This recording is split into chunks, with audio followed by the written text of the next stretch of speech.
Welcome, everyone, again to another episode of Present Potential. I'm your host, Hassan, and I'm so grateful that you're all here, connecting, listening, joining, and tuning wherever you're from. I hope the past episodes have been quite useful. We've had a number of amazing guests on the podcast, and today we have an exceptional guest as well, a fellow coach who I am so proud to call a friend as well. I'm joined today by Zach Chandler. Zach has an awesome background, and he's one of the people that I've connected most with during our coaching certification. And Zach brings his heart on his sleeve. He connects with people, he supports them. And I guess that's why he's also a relationship coach. So he brings a lot of his zazz into everything that he does in terms of serving his clients. Zach is also a big sports fan. So I wish I can say that I follow as much as he does, but I'm really impressed and inspired by the things that he keeps on bringing up and creating. And it inspires me to just continue to be more of a creator as well. So without further ado, Zach, welcome to the podcast. Thank you so much for having me. It's good to see your face again, but I'm really happy to be here and yeah, let's take it away here. Great. Well, usually what we do in this podcast is we listen to guests' stories, and we really try to filter out some of the inspiration or motivation that some of the people that have gone through faced in terms of like challenges or things that they wanted to do from the beginning. So what I usually do is I ask most of my guests is, growing up, what was one thing that really inspired you or aspired you or connected you to become when you grow up? What was that one thing that you felt that you wanted to be after you finished studying in university, if there was university even? Oh gosh, it's like any kid, I had what I now realize were sort of pipe dreams of things that I wanted to do that, in a strange way, have nothing to do with what I do now. Um, I I wanted to work with animals. I was really in love with animals. I didn't sleep with blankets. I slept with like a sea of stuffed animals in my bed. So I had a big obsession with that. And then I took a trip when I was I'm guessing maybe 11 years old to Disney World, ironically close to where I live now. And there was an activity at Epcot Center, which is one of the parks here in Disney World, where you can speak to someone anywhere in the world. And I chose to speak to someone where the Atlanta Braves play. And he was inside the stadium and we were talking sports. And I obviously now realize it was a green screen and he was probably behind a wall. But I really wanted to, you know, I'm so glad you touched on sports. I've just always really enjoyed sports. It's been a really great, healthy release for me to play and then just get involved as a fan. But yeah, I don't know if um, those are the things that I would be happy to have been doing now as an adult. My goals and my dreams of what I want to be and who I want to be have shifted. But I'm glad that I get to incorporate them as very rich hobbies in my life. But I think that throughout my life, um, I chose to work in fields where I just worked with people, and I've worked in jobs where people skills was sort of an expectation, but not really perceived as a craft or an art. And I really fine tune that to work in a bunch of different fields and modalities to be able to work with different people and harness my people skills and my knowledge of human life and an array of different textures, if you will, in understanding how humans work. And I think that's really what brought me to where I am now as a relationship coach, because I really understood that relationships were really the things that either um, when they worked, um, you thrive, and when you struggle in them, you really think about why they aren't. And I think a lot of deep thought through life experience has really shaped what I now know I want out of life and what I want out of relationships, and how I believe that other people um, deserve that too.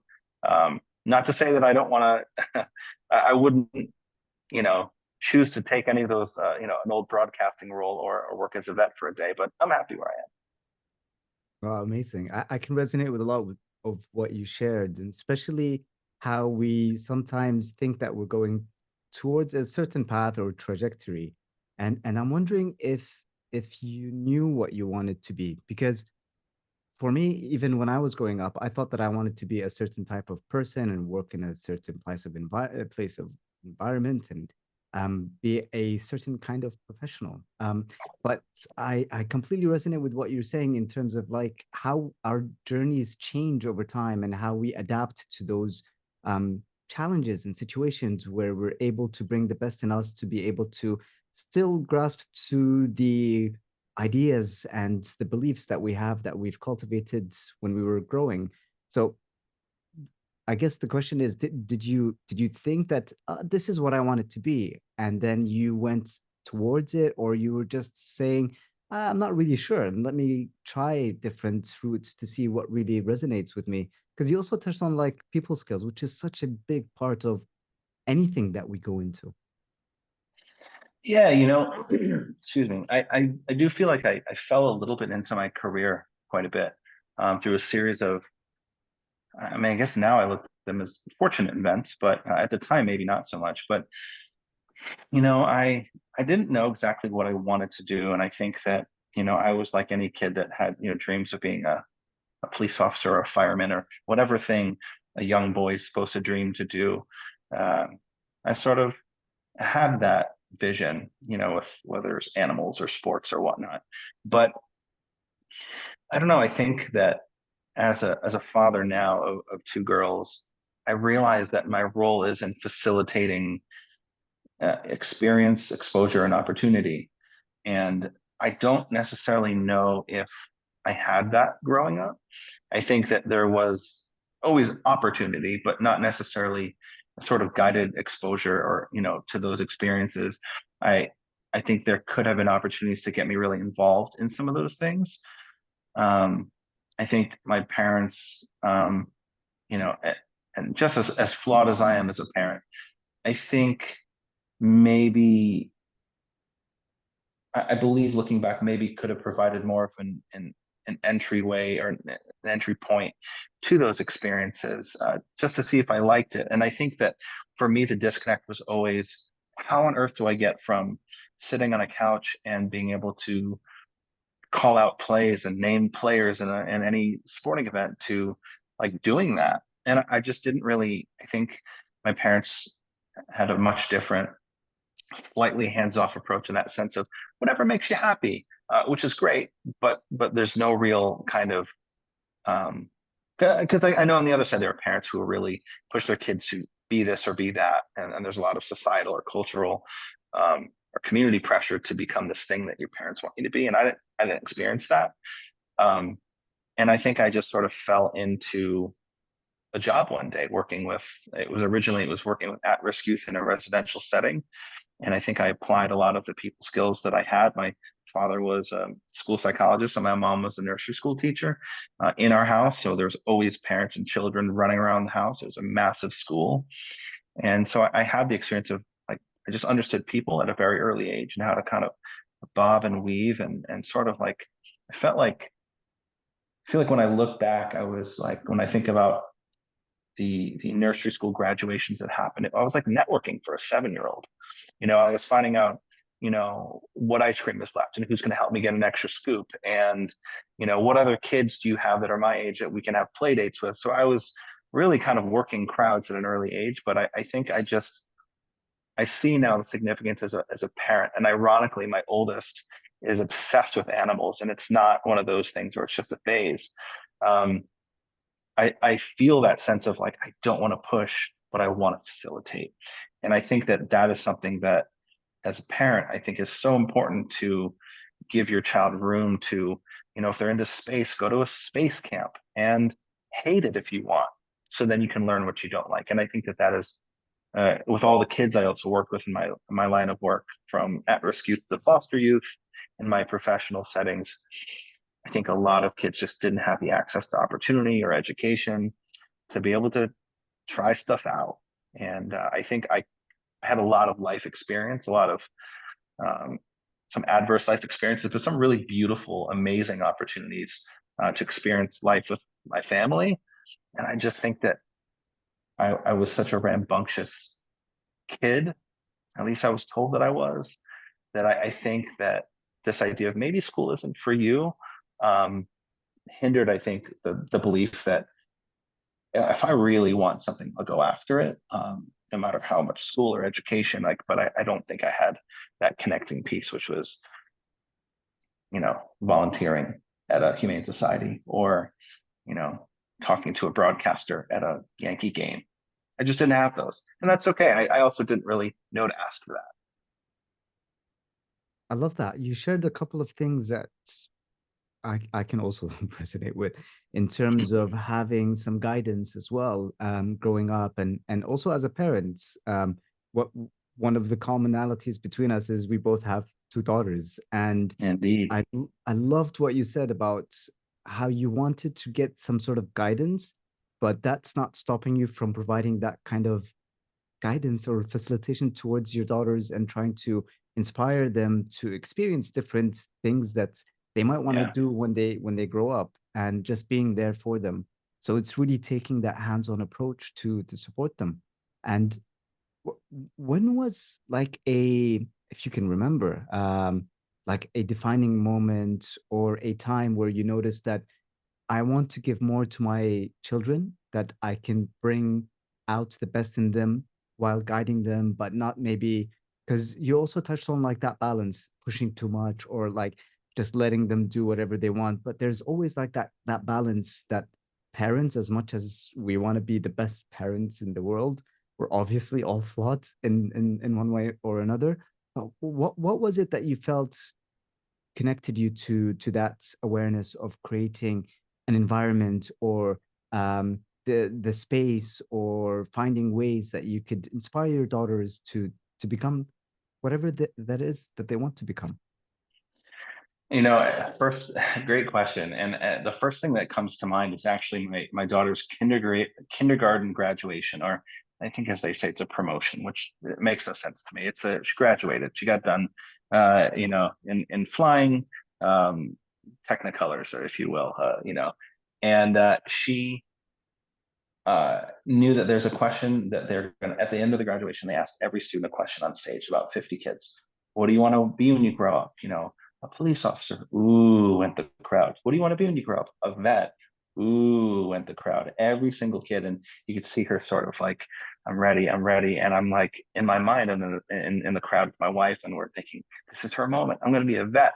So, um, the kid in front of her goes, and then it's her turn. And what do you want to be when you grow up? A singer dancer.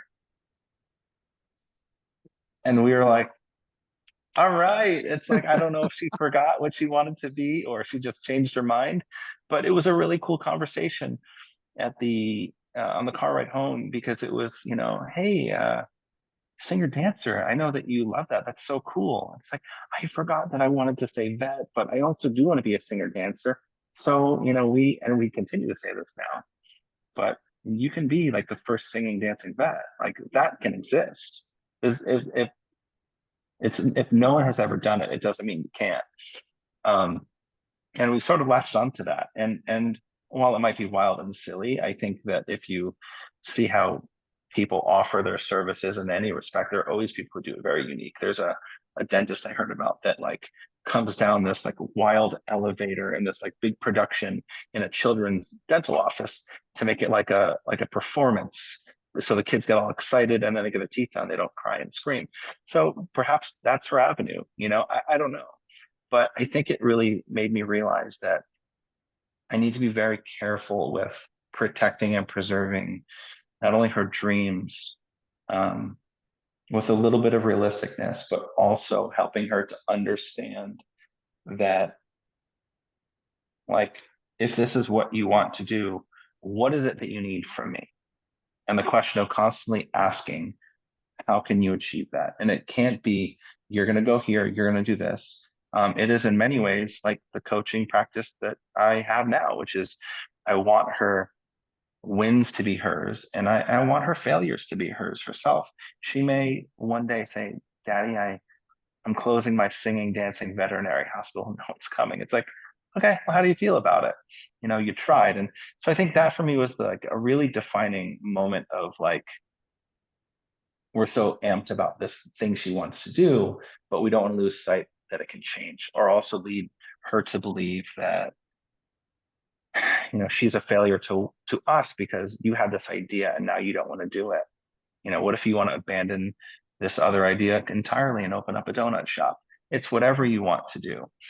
And I think that being cognizant of, like, it's just not my life. I don't have to live it. Um, I think is really important, because it also reminds me, when I make life choices, I have to live them. And although the choices I make affect other people, I have to be okay with the choices that I'm making as well. And setting that example for her, um, as I'm growing and building a coaching business, there are some days where I feel defeated and I'm struggling, and it's a lot of work on the back end, especially. But she knows what I do, and it motivates her to be like, you have this thing that you're passionate about, that you love, and you're going full speed ahead and pursuing the thing that you really care about. And I think that example, even if, you've probably heard me say this before, even if this whole thing crashes and burns, the idea that I've put one foot in front of the other to try this daring, bold adventure, I think is going to set this example that I'm not going to lie to you and tell you that you can do it. I'm going to always just tell you can try. You can always try. And we have a motto we say in our family, and it's very simple. And it's just, you can always try again. So if you fail at something, there's always something else. And we don't lead with that, because I want her to really believe in herself. And again, for both of our kids, the little one's just too little to understand. But I, I think it's just this constant awareness of helping her to believe in herself and know that she can just absolutely try whatever she wants.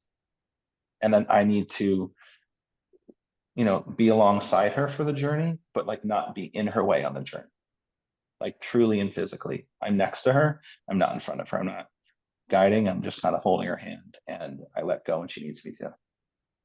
Wow. I feel like it sounds that there's a really deep connection between you and her, especially like when she shares openly.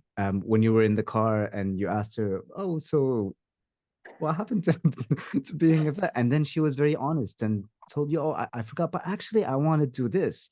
And it sounds to me like you were still supportive. You had that relationship that you built with her that's based on trust and honesty and communication and being there for her to do whatever it is that she wants. And I loved what you said at the end in terms of you're going to be there to hold her hand, but then you're also going to be there to let go. But she'll see what you're doing as well in terms of like building your own coaching business and feeling the Yeah. inspiration there and trying and trying and trying and trying and finding different ways to make it happen. I guess maybe what's really interesting is how did you start building that relationship with her? I mean, there's so much that goes into developing relationships with between parents and kids. And I see it with my kids as well, because I feel like I want to be so close to them. I want to help them. I want to do the most that I can for them. But at the same time, I don't want to do so much that they completely rely on me to help them. But it's just finding that balance and also having open communication and that trust between one another. How did you build that relationship? Yeah. I mean, I guess for me, it sounds really, really simple. But I guess if I was talking to someone I just found out one of my close friends is having a baby in a few months, and I had to really bite my tongue to not like advise and be like, this is what, because every kid's different and every parent's going to be different. But, I think that if I could transport him to like where we are today, it's a lot of transparency and a lot of being honest. I think we're in a new generation where kids talk to their parents, and it's okay, to talk about the things that you're struggling with, the things that you go through, and having open conversations, and really understanding that when my daughter wants to know anything, that's always the right time to give the right answer. Um, you're not old enough for that. I think can be saved for, like PG-13 and rated R movies. I think outside of that, when she wants to know things, I think it's cradled in maybe a different way, and maybe explained to her capability of understanding, but I want to create a space where, and I think this is maybe the big piece, is I always have in the back of my mind sort of two things that I envision happening one day. And one is the time that she won't call when she really needs to. And the other is the day that she calls when she wants to tell me that I've totally screwed everything up. And I actually want one of those to happen one day. I really hope that one day she calls and can say, Dad, like you really messed up a lot of things for me, and to just be there and listen and be open. And I want to create that space where she can do that, so she doesn't live with this burden of resentment. And I grew up in a household where I wasn't really able to talk about how I felt, and it didn't stop me from doing it, but it doesn't mean I was heard. And I don't want to create a home where she grows up feeling like I could just never express myself. I was told a lot to just be quiet and not speak about my feelings. We're over it. Let's drop it. And I don't think that that's healthy for children. Her voice is just as important as mine. It's not my house, it's our house. And I think that I also legitimately fear the day where she really needs to come to me or my wife, and she just doesn't. And it's like, it's a time we could have helped. And that might just be one moment. It might be one moment in life where she finds that. And of course, I want her to do for herself. And again, when I say her, I just mean my older, because my older is 7, my younger is about almost 2 years. But Oh, for both my girls, I hope that when they get to a moment when they are really needing support, that they reach out. And then I think there's this also understanding that every day I wake up, it's just another opportunity to royally screw up my kids. And every day I try to remind myself that, like, that can happen today. How I respond, how I do things. As I've gone back into my life, I've been writing a book, as you know, and as I go back through like the layers of my life, I look at all the moments that I maybe could have, if I had felt comfortable enough to express myself, if I'd felt comfortable enough to be transparent, I think there could have been not only relationship progress with my parents, but I also think I could have felt like my voice mattered. And it's taken a long time through my adult life to realize two like fundamental truths that I try to instill in my children. So like, I guess part of my explanation is understanding that these are two things I also try to convey to my kids. Again, to the depth of their understanding, is to live a life um, without obligation, and live a life without the fear of guilt. And I've done a lot of thinking in my life as I make, life choices, career choices, parenting choices, that I always want to do things that are not because I feel obligated to. And of course, there was always I've been invited to Hassan's birthday party. I'm gonna, obviously I'd go, but yeah. with the big things, not doing things because you feel like you're supposed to, and then not doing things solely because you're afraid of feeling really bad if you don't, and trying to live intentionally. And I think that with my kids, I want them to understand how important it is to live with your intention. And uh, I know that doesn't necessarily have anything to do with the question you asked about, how did I create that? But I just think it's all encompassing, having my children grow up feeling that they're valued, feeling that they're important, and that this is a space where, please argue. Please tell me I don't like that. I don't like the way that you treated me, because it humanizes me in a way that I'll probably never understand to my children, to be like, you know what? I shouldn't have said that. I'm really sorry. Mm. And I love you. And that was not okay. Or tell me how you feel. Um, and I think that my children deserve that opportunity to feel seen. And I just don't believe in the I'm the parent and you're the child dynamic with everything. Again, maybe with rated R movies, I'm going to make that decision, but I think that it is totally healthy because I know that my girls, especially being young women one day in society, I want them to find themselves in a situation where they have the strength and the self-worth to say, I'm not comfortable with the way that you're treating me anymore, and I'm leaving, or I'm standing up for myself. And I can't cultivate that if in our house her voice doesn't matter.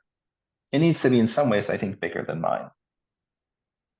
That's so powerful. And what I'm hearing, there's a lot of empathy in that you're connecting with them on on how they feel being in a position yourself, and how you've developed also self-awareness of how it must feel to be in a place where your upbringing maybe restricted you or restrained you from speaking up or being seen and heard, and how you've taken a conscious decision to do the exact opposite for your daughters, so that when they Yeah. reach that point in time, and if they need to speak to someone, they know that they can reach out to their father or their mother, because they matter and they're heard and seen and cared Yeah. for. And even though like it might have sounded like an easy question, but like your your answer just encapsulates a lot of different things, because there's no one way to actually do it. And I felt that when you were explaining it, it's like every morning you wake up feeling that I can screw it up today. Mm. So I'll find a way of how I can make it better for them. And especially because coming from a place that you have might experience something similar to that.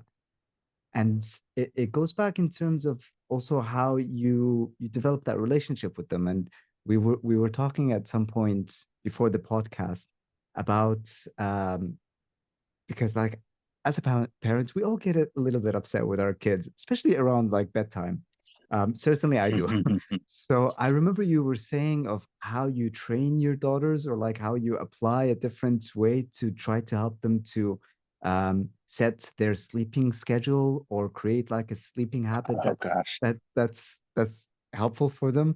Ever since you've mentioned that, it's just on my mind, and I'd love to hear like your insights into that, and how do you do it? Oh gosh.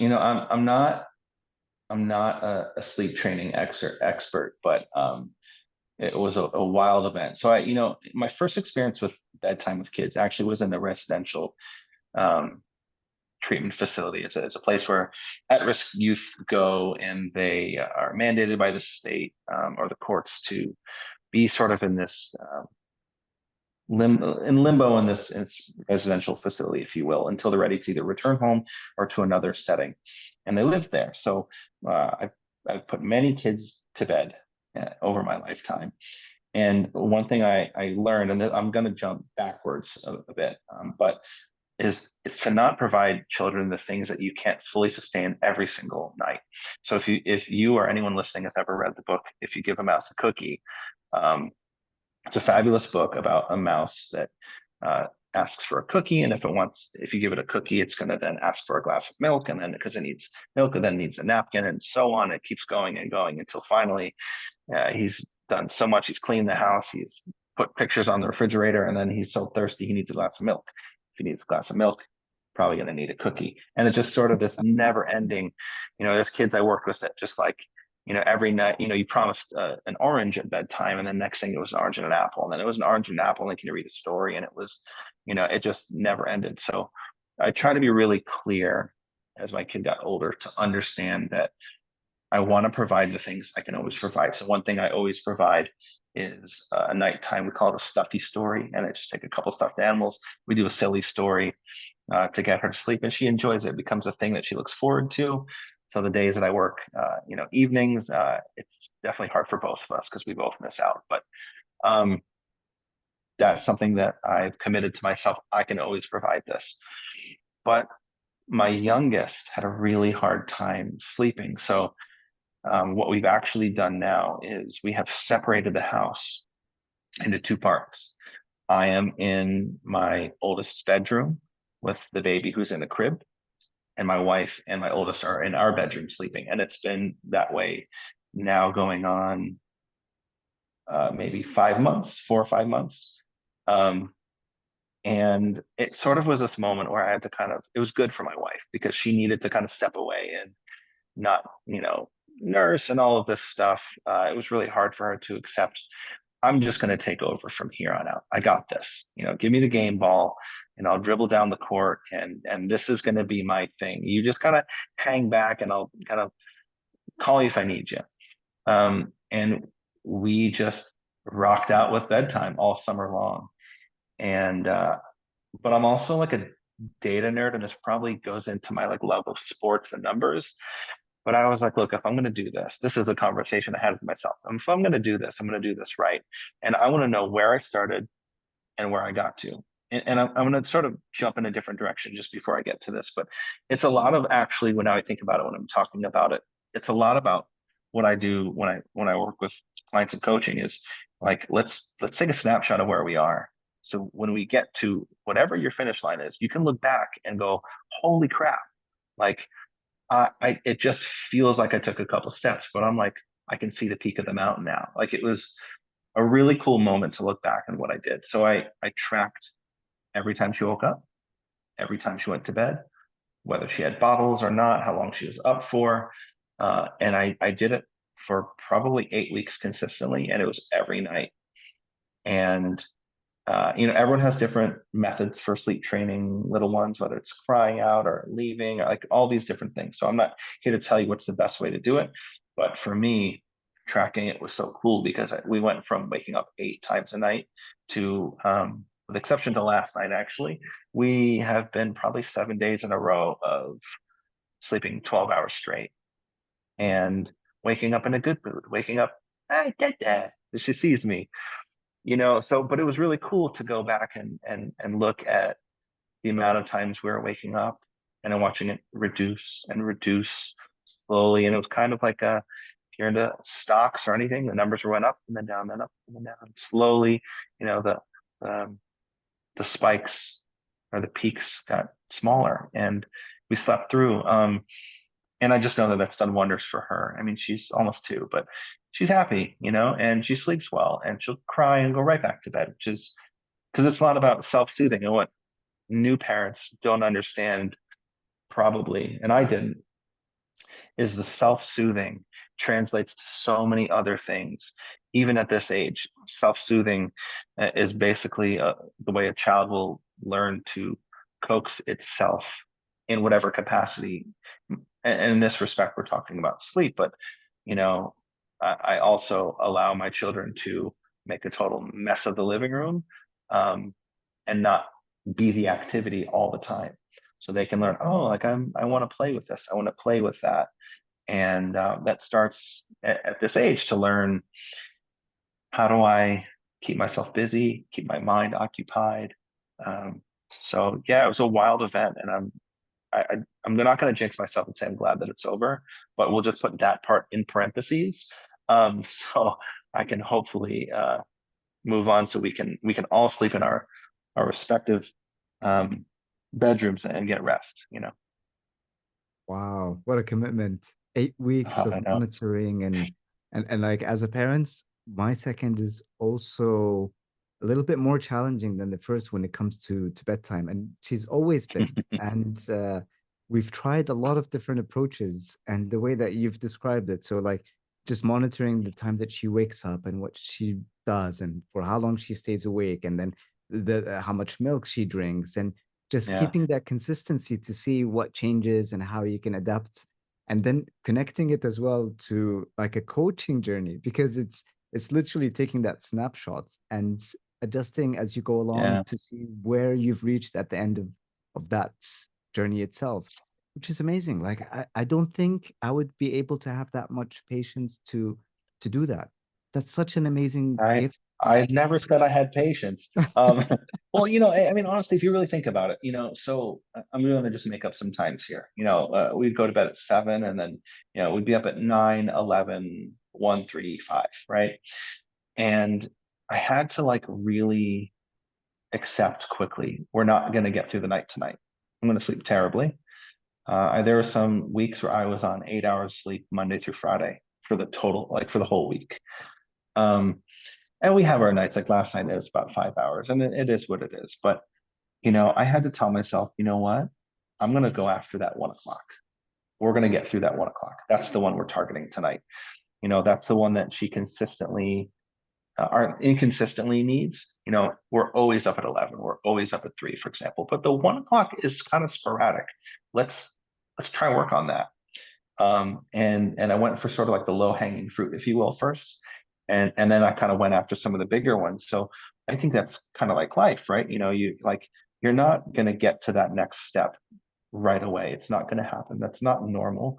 And maybe what we see in you know in social media and whatnot is people that are reached various levels of success, and they're only showing that. They're not showing the struggles or the things they had to give up or things they had to replace in their life. And so I think it was really interesting now that I think about it. Like it was a really deliberate approach on, we're not just, I wasn't just laying there trying to sleep and letting her figure it out on her own. I was deliberately like, I cannot do anything in this moment. Like this is the one we need to get through. Or we're needing 3 bottles. Let's eliminate that middle one, or maybe the first one. And so I was really trying to be deliberate about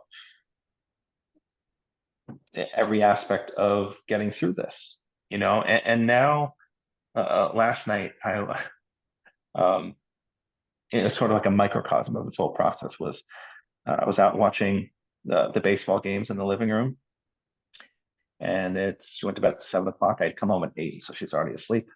And about 10 o'clock, she starts screaming. And out from the room, I see my wife kind of pop out, and I'm like, we're good. Just let it be. Let it be. And 20 minutes kind of went on, and then back to sleep. 12:30 happened again for about an hour, but the difference was, I think what I realized was needed was like, Daddy's here, go to bed, I love you, and then silence, and then she figured it out. Because she's also telling me what she needs. And there are some nights where, I'll make a mistake and she's screaming because she needs her diaper change. And I'm like, oops, didn't know because I didn't go in, and watch from the little monitor or whatever you have. But yeah, it was a very deliberate approach. And I think that if you're a parent struggling with that, or if you want to look on a greater scale and you're just trying to tackle some of your little goals, it really is chiseling away, one at a time. Love that. Breaking it, chiseling it, taking one step at a time. Yeah. And it's true, like you see the anyone on social media or people who have accumulated some sort of success, and we say that, oh, they've done that and it seems so easy, but it's just breaking it down and approaching that first obstacle or objective, and then trying different ways and finding Yeah. a different alternative route so they can achieve what it is that they wanted. And it sounds like what you've accomplished is a better sleeping cycle for her, which is something that any parents with a 2-year-old, 3-year-old, 4-year-old, sometimes even 5-year-olds might be struggling with. Certainly, my wife and I still continue to find ways to adapt the sleeping schedule and routine so that our daughters can get the most sleep. And it's incredible as well because like toddlers and babies need so much more sleep than adults. Yeah. And we might not really understand that. And it's just amazing to hear the dedication and commitment that you've put through and that relationship as well. It really reminds me of what you were saying in the beginning about how you wanted to make a change for your daughters and how you took that step. And then the same thing with the sleep. What can I do about this to make Yeah. it better? I feel like I can talk to you for so much longer about this. Usually we end the podcast by asking a question, which is it's become like a tradition, and we ask what is a motto or some words of wisdom or any self-talk that you keep reminding yourself that you always bring up when you go through a certain situation or challenge that you can leave us with. Oh, it's actually not a quote, and I'm, you as well, such a lover of quotes and language. Um, but when I was about 15 years old, I went to therapy with my parents, and the therapist told me perhaps the most profound thing I've ever heard in my life. And I used to keep this in my wallet at one point, but it was the Chinese symbol for, excuse me, the Chinese symbol for crisis is comprised of 2 symbols, at all times. And it's danger and opportunity. And that's the way that the symbol is written. It's not, there's not one word for, or one symbol for crisis. It's both. And through my life, I've had to like ask myself, like, what does that mean? You know, and how do I understand that and make sense of what I'm experiencing? And of course, for someone who's experiencing a crisis, you know, it's not what you probably want to hear. Um, you know, I'm going through a crisis, so it's, you know, it's dangerous.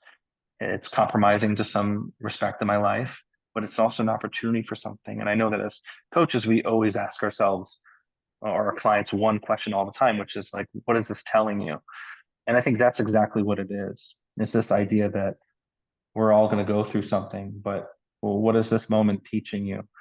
And I think through my life, I've had to think about that. Like, what is this moment telling me? What am I learning from this? And when I don't know, I have to often look back at like another crisis I've experienced that I thought I couldn't see the way through. And maybe it just was to recognize that I got through it. Maybe that's all that I needed. Or it was to realize that, you know, there was a process to figure out what that step was, or maybe it just didn't present itself. And it's allowed me in those moments to strip apart, you know, the what I have control of and what I don't. So when I look at what crisis I'm in and how do I manage it, how do I mitigate the stress, the change it might or impact it might have on my life, you know, what truly can I control and what can't I control? And more times than not, you'll find, excuse me, and the long the list of things you can control far outweighs the things that you can't. And I think that's really helped me get through really difficult times. Maybe not initially when things are really, you know, smack you in the face, but as you kind of navigate, as you navigate, it becomes this really beautiful opportunity to realize that things may not be as you expected, but they'll be okay.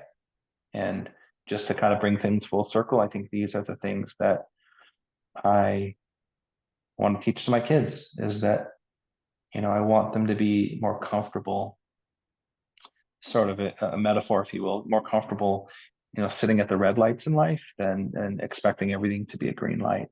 I want them to be able to understand that they're just not going to always get their way. And it doesn't mean with daddy's parenting. It's just in life, you're not going to always get your way. And what can you do to navigate the really rough waters? Because they're going to happen. I love that. A symbol where there's danger and opportunity in every situation and challenge that we go through. Yeah. And the metaphor as well, that like there's going to be red stoplights where you sit comfortably. Amazing Yeah. takeaway. I love also asking when I look back at like, yeah, it's an interesting question. I was working with someone right now who's having a really, really challenging like life circumstance. And the question I love to ask, as I ask myself a lot, is like during those crises, like what decision did I not make? Mm. Because sometimes like that helps you realize like, oh, I did have choice. You know, there's a choice I didn't make, and why? Because sometimes it feels like we're stuck. We don't have a choice, and there's always choice. Doesn't ever mean it's easy. Doesn't ever mean it's ideal. But there was a point where you made a decision about something, and there was a point where you didn't make a certain decision about the same thing, and that tells you that you maybe just didn't it didn't present itself yet. You didn't know what that choice was going to be, or what you had to do. But yeah, Wow, so true. We didn't even talk about your book, which we can touch on maybe at some point in the yeah, future. But that's just been so inspiring and motivating, and also just hearing how things sometimes don't go our way, and there's always ways that we could reflect and decide and find the choices that we took and didn't take and reflect. Thank you so much for sharing your wisdom with us and your story and vulnerability. And I've taken so much from hearing everything that you've shared. So I just wanted to thank you once again. And it's so great to call you a friend and to be connected. And I look forward to doing more of these and seeing you as well and everything that you do. Thank you. I appreciate it. And yeah, we'll have to touch on some of those other things later. And for those who are listening, I'm sure you'll share my info. Feel free to reach out if you have any questions about relationships. But in regards to the book, it's a book about my life and experiences that impacted my life and the relationships that I've had, predominantly, family and growing up. It's called Banana Fish, and the you can find it on social at Banana Fish Book, all one word. But yeah, it's going to be a really beautiful masterpiece. First book and the only book I'm ever going to write. And I'm really excited to eventually have it out there. So yeah, thank you. Wow, very courageous. And we will add all the links in the description. Anyone listening is interested about hearing more and seeing the project itself, because I've been seeing it unfold and unravel, and I feel like it's going to be such a powerful message in a way that I don't think I've ever experienced a book. So I really look forward to hearing about it, and really maybe even we can cover it as soon as it's out and to have another discussion. Yeah. I'd love that. Yeah, I'd love that. I mean, it touches on really a lot of the themes that we talked about here, which is really um, growing up in a sort of the polarity of a loving family that also I don't think allowed me to utilize my voice, which is, I think it's in writing, it's really teaching me a lot about the parent I want to be. But yeah, it's about, kind of that challenge of understanding you and who you were as a person and how you have become this person you are now that wants to lift people up and give people a voice, whether within your home or, the coaching clients I have. I just want them to find their voice and their confidence in their relationship. So yeah, Amazing. Thank you, Zach. I Thanks for appreciate coming you. on. No, thank you so much. Thank Take you care. to everyone who joined. And as always, remember that today is the most important day of your life. Have a good day, and until next time.